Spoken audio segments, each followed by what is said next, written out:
நுவரெலியா மாவட்டம் சூரியகாந்தி தோட்டம் அருள்மிகு கதிர்வேலாயுத சுவாமி ஆலயத்தில் கதிர்வேலாயுத சுவாமி அறநெறி பாடசாலை ஆரம்பித்து வைக்கப்பட்டது. காலை விநாயகர் வழிபாட்டுடன் ஆரம்பிக்கப்பட்டு கதிர்வேலாயுத சுவாமிக்கு விசேட பூஜைகள் இடம்பெற்று வைபவம் இடம்பெற்றது. குத்து விளக்கேற்றி ஆரம்பிக்கப்பட்ட இந்நிகழ்வில் சிவனடியார், சிவபித்தன், தியா சுவாமி, பௌத்த குருமார், ஆலய பரிபாலன சபையினர், ஊர் பொதுமக்கள் கலந்து கொண்டனர். இதன்போது ஊர் அறநெறி பாடசாலை மாணவர்களுக்கு கற்றல் உபகரணங்கள் வழங்கி உத்தியோகபூர்வமாக கதிர்வேலாயுத சுவாமி அறநெறி பாடசாலை ஆரம்பித்து வைக்கப்பட்டது.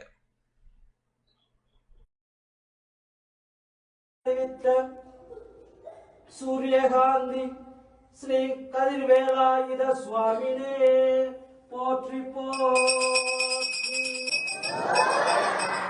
ராஜாதி ராஜாய பிரதேசாகினே நமோ வயம் வைக்ரவநாது குர்மயே சமே காமான் ராம ராமாய வைக்ரம் ராமேஸ்வரோ வைஸ்ரவனா.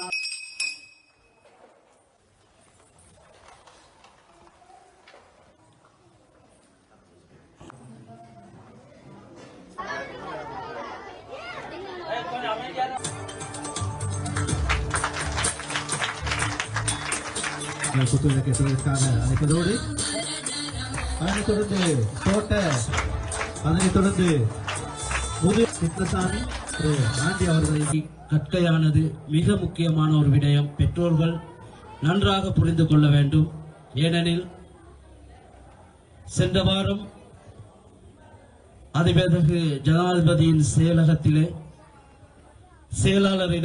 ஜனாதிபதியின் செயலாளரிடம் நாங்கள் அறநெறி கற்கை நெறியை கட்டாயமாக்க வேண்டும், அறநெறி பிள்ளைகளை இங்கு அறநெறிக்கு கொண்டு செல்ல வேண்டும் என்பதை நாங்கள் வலியுறுத்தியிருக்கின்றோம். சிறந்த கூறிக்கொண்டிருக்கின்றார். அவரின் வழிநடத்தலின் கீழ் இவ்வாலயம் முறையிலே தற்போது நடைபெற்றுக் கொண்டிருக்கின்றது. நாங்கள் நினைத்திருந்தோம் மாரியம்மன் ஆலயத்தில் கடமைப்பட்டிருக்கின்றோம். உங்களது இருக்கின்றோம். உங்களது ஒத்துழை சிமெண்ட் மற்றும் கொள்கின்றோம். அத்தோடு ஆலய புனர்ஸ்தாபன பணிக்காகவும் வழங்கிக் கொண்டிருக்கும் நிதியுதவிகளுக்கும் நமது ஆலய நன்றிகளை தெரிவித்துக் கொள்கின்றோம். 10 மணி அளவிலே அறநெறி பாடசாலை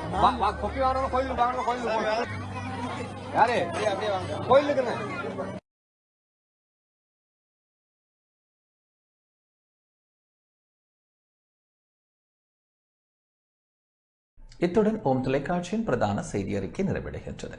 வணக்கம்.